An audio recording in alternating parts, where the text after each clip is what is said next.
Okay, so we will get started. Welcome, everyone. Thank you for logging on and attending this evening's program. My name is Matthew Schumann. I am on the programming team here at Cary Library. Before we begin, just a few things to note.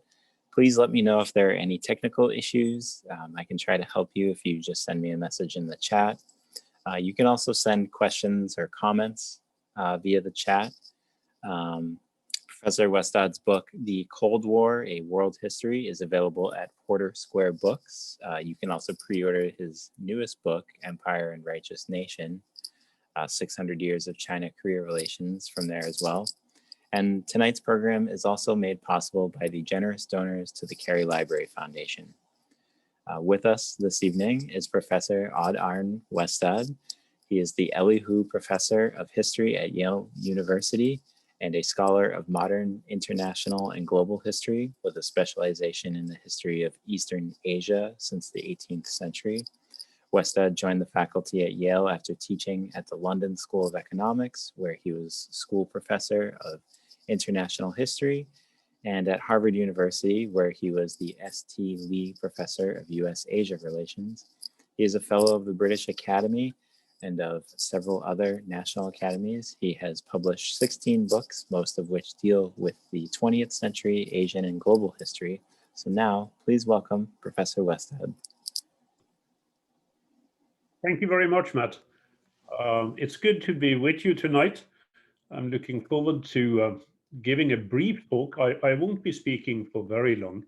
I know that always when I speak to a library, to a public library audience, we get a much more lively question and answer session than if I speak to an academic audience, because people have more things they want to ask and they feel freer to ask them. So I'm going to set off quite a bit of time for us to talk about these things. So as Matt said, this is a book that tries to do a lot within a limited number of pages. It's quite a big book, as you will see when you buy it, if you haven't already. But even so, trying to cover all of the Cold War in one volume is a daunting task under the best of circumstances.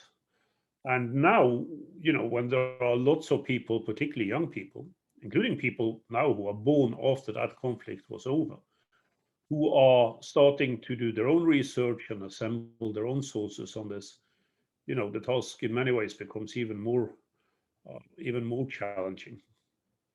So I've told myself, and more importantly, told my students and friends and family, that this is the last book I'm going to do on the Cold War, and I'm going to stick to that. So therefore, it's also important for me to try to get it, if not right, at least the way I want to say things, and to put it forward. So I'm going to spend most of my time tonight just talking about how I constructed the book, how I put it together, and how I developed the key approaches that I have to this era, which is an era I'm sure a number of you know as lived experience as well. I was born in 1960, so I had, the last 30 years of this or so. But of course, the origins for this are much before that time. So the main approach that I have in this book is that I see the Cold War as an ideological conflict, primarily, a conflict of ideas between what you could call capitalism or democratic capitalism or pluralistic capitalism, whatever you want to call it, on the one hand, and socialism or communism on the other. So it is a battle of ideas in many ways, which then only gradually, and I'll explain this later, came to be connected to particular individual states and alliance systems. So that's the reason why the book doesn't start in 1945 or 1947 or whatever, which most surveys of the Cold War tend to do. It starts back in the 1890s with the first global market crisis and the radicalization of parts of the labor movement, both in Europe and in North America and elsewhere. and the expansion of the United States and Russia as transcontinental empires. And it ends with the collapse of the Soviet Union in the early 1990s. So some people would argue that very significant elements of the Cold War survived that collapse of the Soviet Union. And I'll talk a little bit about that at the end. And we can come back to that later on as well. But as an international system, as a system of states, then it certainly collapsed with the fall of the Soviet Union, the end of the Soviet Union. So within that time, of course, a lot of things happened. And not all of these things are in any way, well, they're connected to, but they're not contingent on the Cold War. So 2 world wars, Great Depression, decolonization, European integration, rise of China. So lots of things happen in this period that were not created as such by the Cold War conflict, the way I've laid it out. But all of these events were impacted by the ideological and the state-led, the government-led Cold War.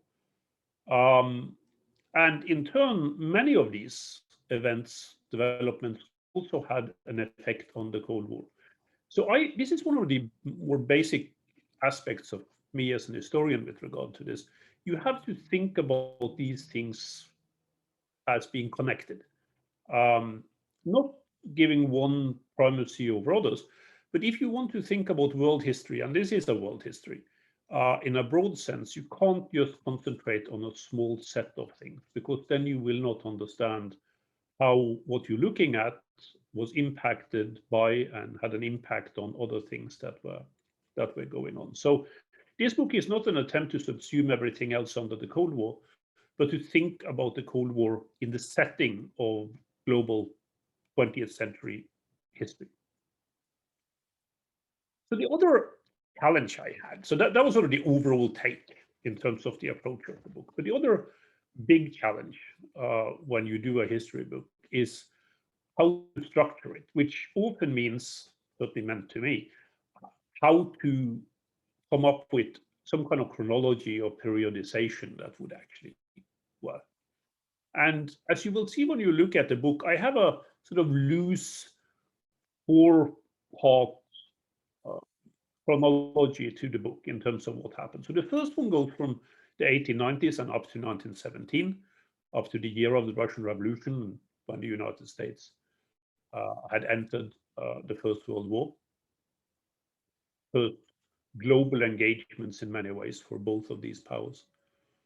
Then the second part from 1917 to 1941, again up to the year when both the United States and the Soviet Union were attacked by their enemies, by Imperial Japan and by Nazi Germany. Then the third one, and this was the most tricky aspect in a way. If you're gonna draw a line within the time period that we know of as the militarized Cold War or the international aspects of the Cold War, where should that line go?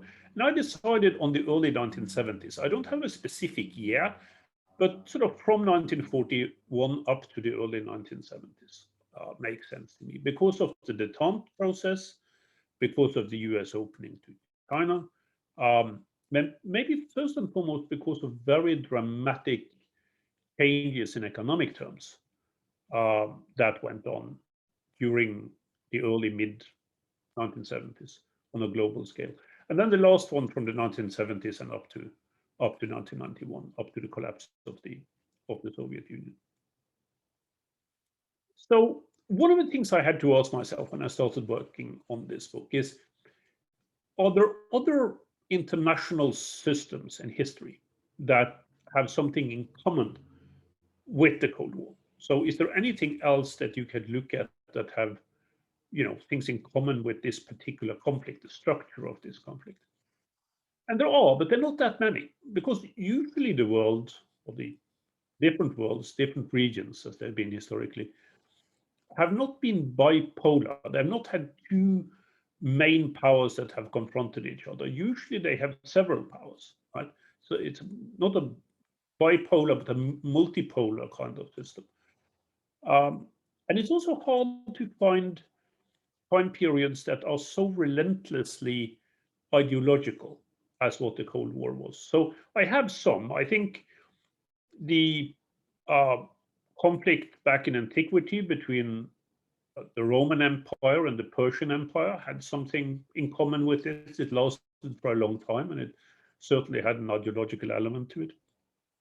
I think England and Spain in the mid 16th to early 17th century, around the time of the Tudors and Philip II of Spain and the Spanish Armada and all this stuff had something in common with the Cold War, also very ideological then in religious terms, and carried out mainly in terms of warfare among proxies. But really, there aren't that many other examples in history with regard to this.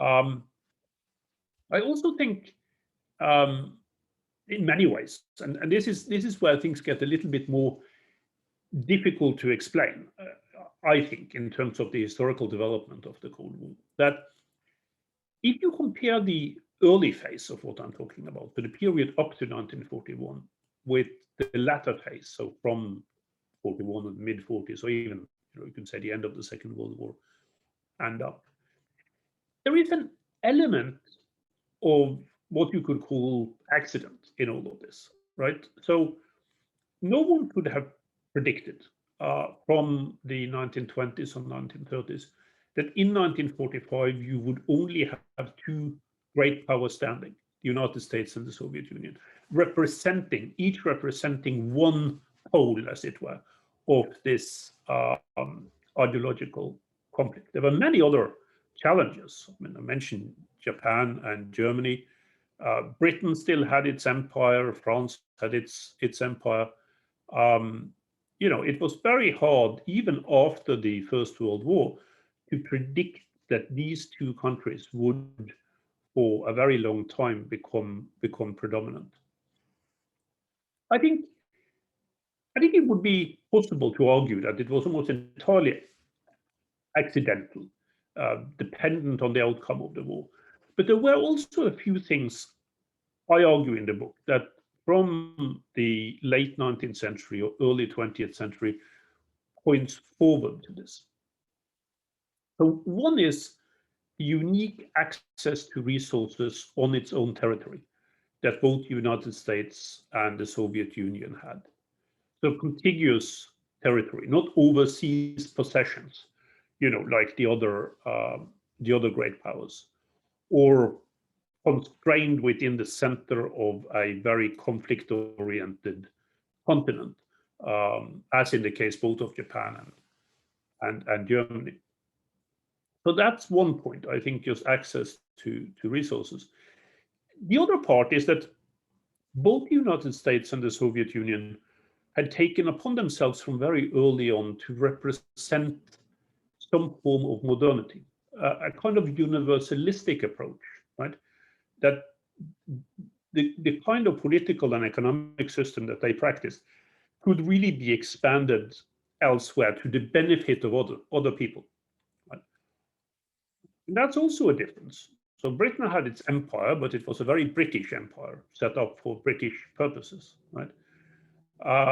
Nazi Germany wanted an empire, but it didn't want to bring its own political system to others. It wanted to take over the territory of others, colonize it, and in some cases exterminate the population that was there.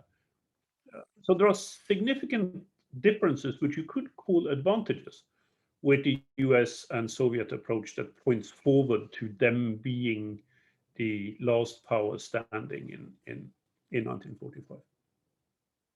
We can talk more about this later on, as all of the things I go through here. So the book also tries to deal with the various turning points in the Cold War. And one big turning point, obviously, is the Second World War and the outcome of the Second World War. But the Korean War is also very, very significant, I think. This was in part what got me onto, as Matt mentioned at the beginning, to actually look a bit more in depth at Korean matters for my next book. Well, the significance of the Korean War was twofold. It was first and foremost a militarization of the Cold War, the first big clash where the United States and the Soviet Union were involved on opposing sides in military terms. But it also contributed enormously to what made the Cold War a Cold War. It contributed not just to militarization, but also to a conviction, I think, on both sides that the two main powers could fight proxy wars against each other, but wanted to avoid, because of the development of weapons of mass destruction, first and foremost nuclear weapons, to fight directly one against the other, if at all it could be avoided. So that was the paradox in a way of the Korean War. It sort of moved in both of these two directions at the same time. And of course, as a result of this, military budgets increased enormously on a global scale, but first and foremost in the United States and in the Soviet Union. So I also think that the economic issues, which I mentioned a little bit at the beginning, as I worked my way through this book, came to play an increasingly significant role. I think part of the reason for that is that I think the Cold War, the economic issues did play more of a role in the Cold War as we move towards the latter third or so of the conflict. And the reason for that is that when you do get to the 1970s and the economic transformations that happened then, the outcome of that crisis, because it was a significant crisis for the West in economic terms, many of you will, I'm sure, remember this yourself. Out of it came a market system that was in many ways transformed. We can argue, as inside the United States or inside Western Europe, whether it was transformed for the better, but it was certainly transformed in a more dynamic sense with technological leaps and leaps in terms of income and consumption that people in earlier years could only have dreamt about when you get into the 1980s. I think that mattered because it came at a time period when the Soviet Union seemed to be stagnating in terms of growth, not collapsing. I think that didn't actually happen in economic terms until Gorbachev came to power. More about that in a second. But it was stagnating. It had probably somewhere between 1% and 3% economic growth in most of the years in the 70s and up to the mid-1980s, which wasn't too bad compared to much of the world. But it meant that the Soviet Union was not catching up at the speed that it did before. The economic transformation of the 70s also stand out, I think, because up to then, it was not evident that a market form of organizing the economy was necessarily inherently better than what a socialist form would be. I think, if you look at the interwar period, if you look at all of the first half of the 20th century, capitalism had, for very good reasons, got a very bad name, right? It produced, some people would argue, war and economic crisis. So it had to change. It had to change its approach to how people interacted with the market in order for it to be seen as more successful, at least by some people, as more successful than what socialism was. I also spent quite a bit of time in the book talking about areas outside of Europe and North America and the Soviet Union. Latin America is covered very in depth in the book for the reason that I think that the Cold War, in disastrous ways, was very significant for Latin America. It, in many ways, stimulated the kind of social and economic conflict, political conflict that existed in that region. with some terrible outcomes. First and foremost, the military dictatorships that got into power from the 1960s on, but also a kind of permanent state of internal civil war, or some people would say internal Cold War, in a number of Latin American countries. And some of these, of course, were contributed to by various forms of US interventions. So I argue in the book that very few of them were actually created by the United States, but the United States certainly played a role in contributing to these conflicts on one or the other side, usually in looking after its own interests. Some people would argue economically, I think more significantly ideologically, or in a broader Cold War setting. I also spend quite a bit of time talking about India and other parts of the decolonizing world with regard to the Cold War. And this is perhaps even more uncommon than talking much about Latin America. But there is a reason for it. And that is that even though India and South Asia didn't play a very significant role with regard to the international Cold War, I mean, India was famously non-aligned during the conflict.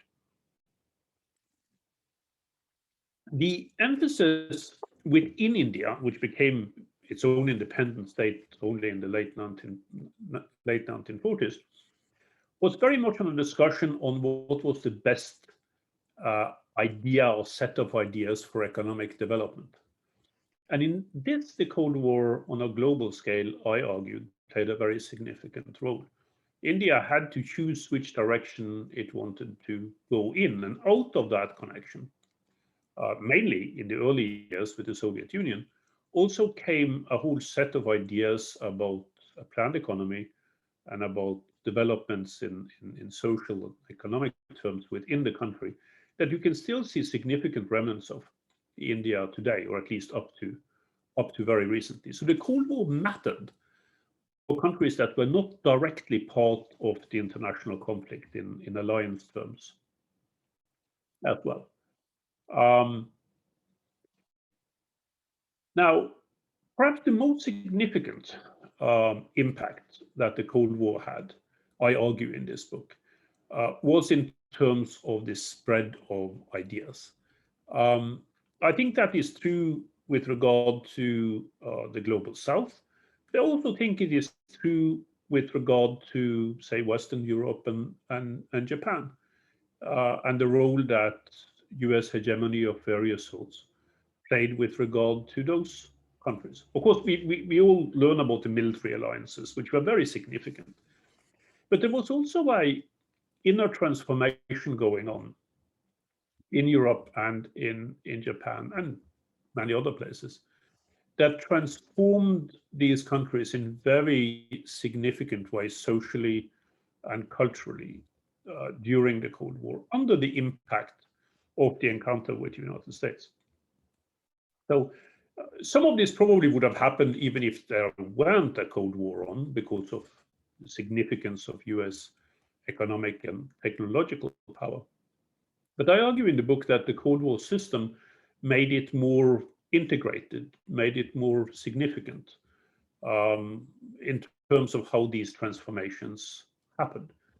I think for many Americans, it's hard to pick this up because most people now would go to Europe or elsewhere and find societies that certainly are different from the United States in many ways, but not entirely different.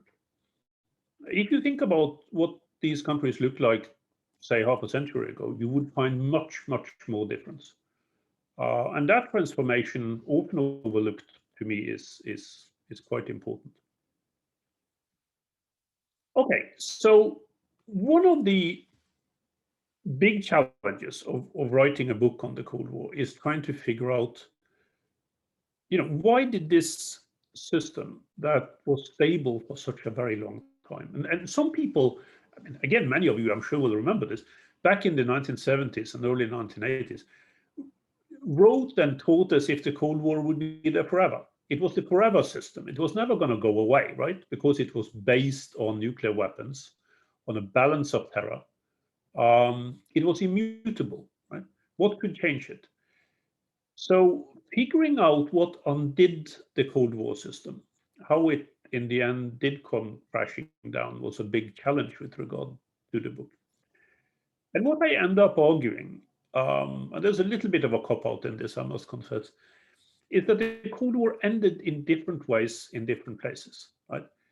So some of it was driven by these economic changes that I've already been talking about. Some of it was certainly leadership driven. I mean, think about uh, Gorbachev, think about Ronald Reagan and Reagan's transformation in terms of his thinking about the Cold War and particularly nuclear weapons. Um, but I think it looks very different if you look at it from East Asia. Say, I mean, some people would say that the Cold War in its most intense phase was over in East Asia when the United States and China started working more together in the 1970s. Think about the Middle East, where it's quite possible to argue that after the Iranian Revolution in the late 1970s, it was no longer the conflict between socialism and capitalism that was the driving force in the Middle East. It was more the conflict between forms of political authoritarian Islamism, and existing states, or some people would argue between Israel and its neighbors. Um, I think this rise of what you could call ideological alternatives to the Cold War is actually quite significant in terms of looking at how the Cold War ended. So the emphasis on what you could call identitarianism, so different forms of ideology that underline religion or ethnic cohesion or race or whatever, seemed in many parts of the world, at least for a time, to overtake that ideological divide that was based on ideas about organization of the economy and society. These universalist values that I talked about to begin with. I do think that the rise of China, so the domestic developments in China, that China went from being the reddest of red countries in the world, emphasizing planning and socialism, over onto a much more market-oriented system with a communist party still in charge. Um, that destroyed much of the legitimacy that the Soviets had tried to present with socialism being or communism being the wave of the future. Right? Uh, and likewise in Western Europe, when you started seeing a lot of socialist or even communist parties breaking away from the Soviet ideals as to what a socialist society should consist of. Of course, with the Social Democrats that had been there for a very long time, but in the 1970s, you also had big communist parties like the Italian Communist Party, the biggest in Western Europe, deciding that they wanted to follow a parliamentary way to socialism rather than the revolutionary Soviet model.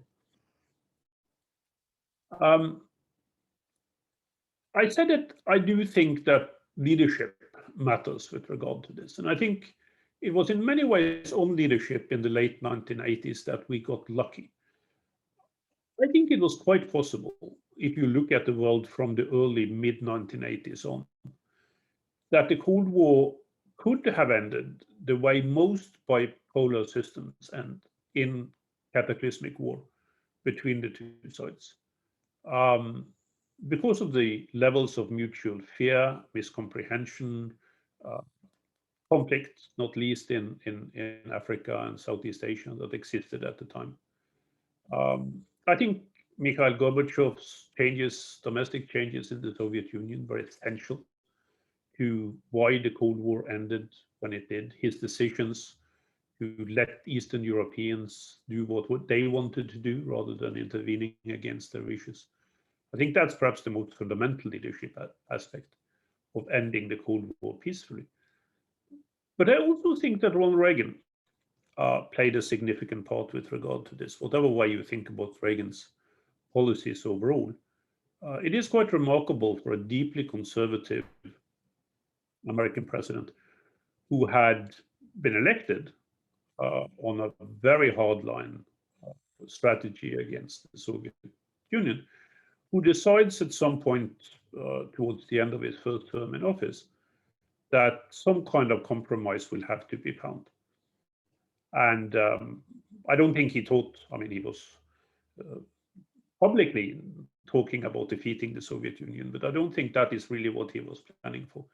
I think he was more planning for some kind of settlement that would keep the United States and the West safe and have a gradual ability to work with those on the Soviet side. And I think what drove Reagan in this was not a change in his political opinions in general. It was his fear of nuclear war, which grew on him the more he learned about what the capabilities of the two sides were after he got into office.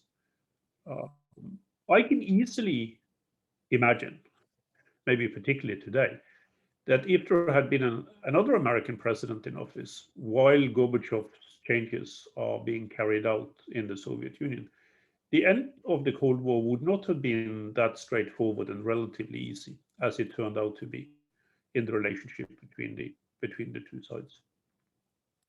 Okay, Matt. So I think I'll end it there, and I've given you an overview of the book, what drove me to write it, some of the basic approaches that are there in terms of how I understand this very complex time period. And it would be really interesting to hear what you have to say and questions and to discuss this a bit. Well, thank you first off for that. It's a wonderful summary. Like I was saying before we started, like just condensing.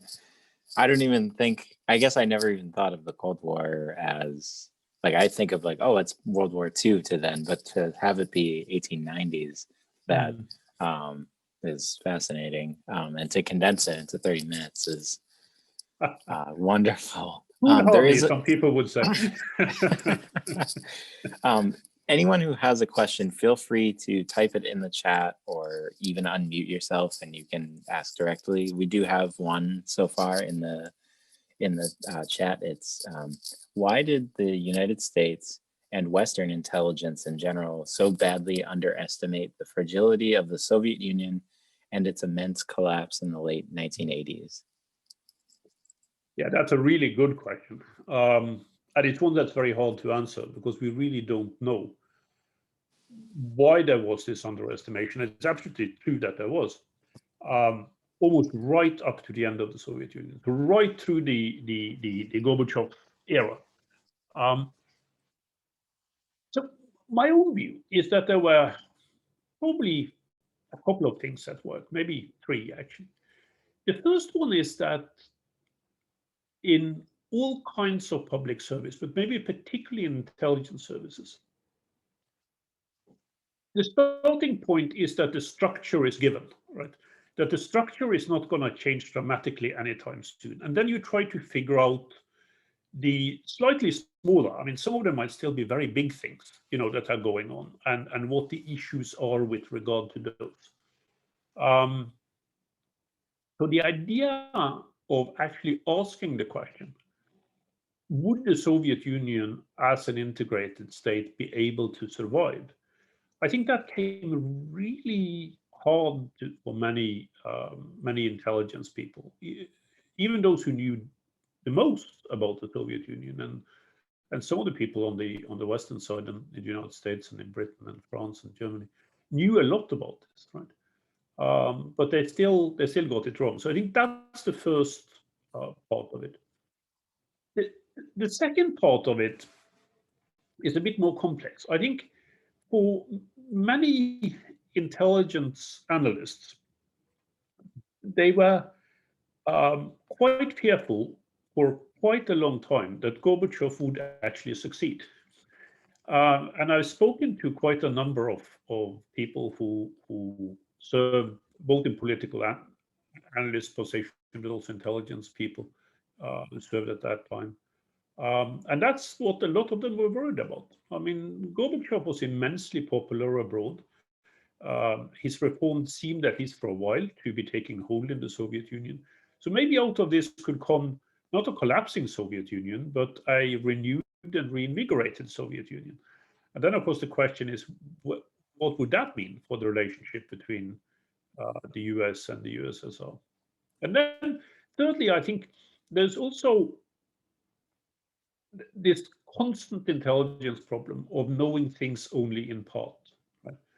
So I think if there had been a thorough exercise started by the intelligence leadership, started by the DCI, in the mid 1980s, so let's say 86 or 87, putting together the various parts of what we knew about the Soviet Union, then I think there would have been a fair chance that someone would have had the aha moment saying, will it be possible to put this back together again? But because intelligence very often is so compartmentalized, still is, that's one of the challenges I think people had. And, that's understandable, but it was still what led us away from actually understanding how weak the Soviet Union was. And there's another question. The Marshall Plan was a fairly planned economy approach for the United States and Western Europe to take in the face of the opposition to communism. What is the explanation for that? Goodness me, I'm getting really good questions here tonight. I mean, that's also a key question. I actually just discussed it with my students here at Yale. And it is really quite striking. I mean, when you think about the ability, the flexibility that was there, even as Cold War tensions were increasing within the United States, right, in the 1940s and the 1950s, early 1950s. You think about Mccarthyism and all of that. That the United States was still willing to accept what the questioner quite correctly calls a fairly planned economy approach overseas. Japan, Western Europe, lots of other different places in the decolonizing world as well. And accept that to provide support for those kinds of efforts, even though it's centered on the state and the government's planning capacities, to an extent that would have been unthinkable within the United States itself, at least after the New Deal era, right? So how to explain that? I think there are two main explanations. One is the gravity of the crisis itself, the security crisis. I think when you get into the late 1940s, during the Korean War as well, American leaders, Truman, Eisenhower, both, were so concerned with the security threat that the Soviet Union and its allies posed that they were willing to work and even build up, stabilize, and sustain governments that were very different in political composition and political ideas from themselves, simply in order to overcome the security situation. There were limits. I mean, one shouldn't exaggerate this. So if you look at the Marshall Plan, for instance, there were what we later on got to know as conditionalities baked into some of that assistance. But that's only a small part of the picture. So, generally, it was aid that was given on the premises that the countries that sought this aid themselves put forward in order to strengthen the alliances. And then secondly, I also think it has something to do with a gradual recognition that if the United States, in ideological terms, was going to have a very significant impact abroad, this impact would only be developed over time. And I'm actually quite impressed with a number of US policymakers back in those years, maybe particularly during the Eisenhower administration, who are capable of thinking in those terms, of saying, maybe we won't get exactly what we'd like to see in Western Europe and elsewhere right now. But if we are flexible enough to bring these countries over on our side and stabilize the governments that are there, then over time, we will have much more of an impact, also in social and economic terms. And that, to some extent, turned out to be correct. Right? So I think that's the closest you can get to an explanation. It is striking, though, to think about this if you compare the United States and the Soviet Union, because the Soviet Union, generally speaking, lacked that kind of flexibility with regard to allies and friends overseas. It had to be very much the Soviet way or nothing. Right? So I think this gave the United States a tremendous advantage during the Cold War. I think this next question segues well, but you mentioned that the Cold War had an effect on Latin America. Can you walk us through how the Cold War influenced a conflict like that of, say, the 30-year civil war in Guatemala, for example? Sure. So Guatemala is a good or rather bad example of how domestic oppression could be fueled by U.S. security needs on a, in this case, on a regional scale, but really also on a global scale during the Cold War. And my Yale colleague Greg Grandin has written a lot about this and for other areas in Latin America as well. So I think the starting point here is, as I said in my talk, that the Cold War didn't create social and political and to some extent ethnic tensions in Latin America. That would have been there anyway and had been there for a very long time. But it fed into those tensions, right? In the sense that it led to much more polarized societies along political divides than I think would have been there if it weren't for the global Cold War.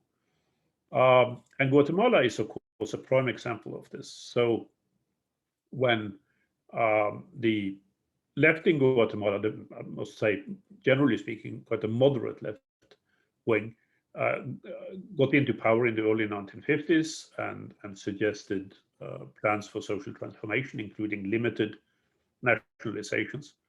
That led both the Guatemalan right and the United States to fear that Guatemala was facing some kind of communist takeover, which led to a US-assisted, US-fomented, I think would be the right term to use, military coup against the legal government in Guatemala in order to protect the United States in the Cold War. I think one of the big issues with regard to Guatemala, which also is true for other parts, especially of Central America, but also parts of Latin America, is of course that the United States or US companies also had very strong economic interests in these areas.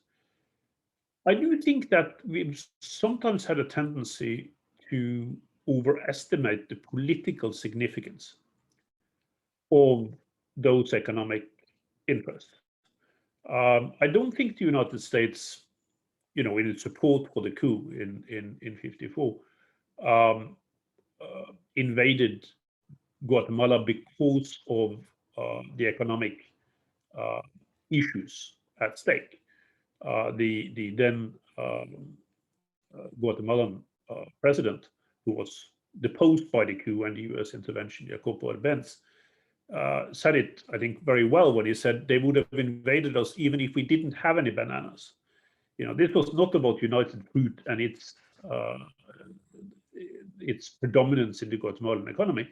It was about the US fear of socialism on a global scale. It was the Cold War dimension. And that's the pattern that then repeats itself over and over in Central America and in more political terms throughout the rest of Latin America. In Brazil in 1964, in the military coup there, in Chile in 1973, in the coup against the Allende government. These are not coups or right-wing reactions that are created by the United States, but they are supported by the United States. And the moment they come into power, they are to some extent upheld and sustained by US support. And for Latin America, this was an absolute disaster. And it meant a whole generation, a bit more, of lack of development because there was such a lack of legitimacy, both social legitimacy and democratic legitimacy within the states.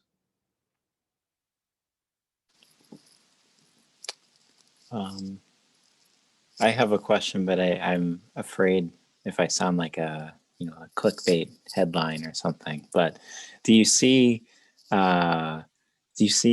another sort of Cold War happening, especially with the say between U.S. and China or Right. Yeah, no, I think so. I see a lot of conflict in the current relationship between the United States and China. Um, I know China quite well. I was there as an undergraduate, and I've been back most years since I speak the language. Um, I think, even with the change of administration here, there's going to be substantial conflict in many different arenas between the United States and China.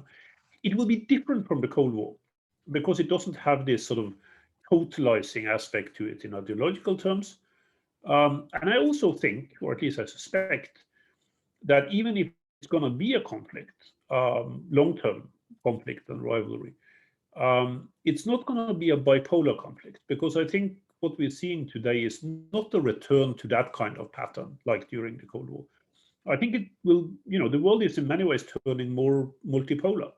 And I think the more time the United States and China spend confronting each other, time and effort, the easier it will be for that kind of multipolarity to break through, on a global scale. I mean, think about a country like India today, for instance, in terms of its significance for its region. And this is a pattern that you see in many other terms as well. So, yeah, so that's the good news in a way. The bad news is, of course, that multipolarity is not always a good thing for stability. And that's what we have seen in earlier international systems. So I was asked recently, what other kind of setting or system I think our world today looks most like. And unfortunately, I think it is the world, just when my story for this book started in the 1890s and early 20th century, before World War One. When you have a lot of countries rivaling quite intensely over power and resources. You have nationalism on the rise in a lot of different countries, even ethno-nationalism of a more racial character. Um, that reminds me very much of the world that ended up in the disaster of the First World War. So, on that question, Matt, there is good news and bad news. And some people think that when I say this is not going to be a Cold War, that's all good news. But unfortunately, it's not quite as easy as that. Does anybody have any other questions? You can also unmute yourself.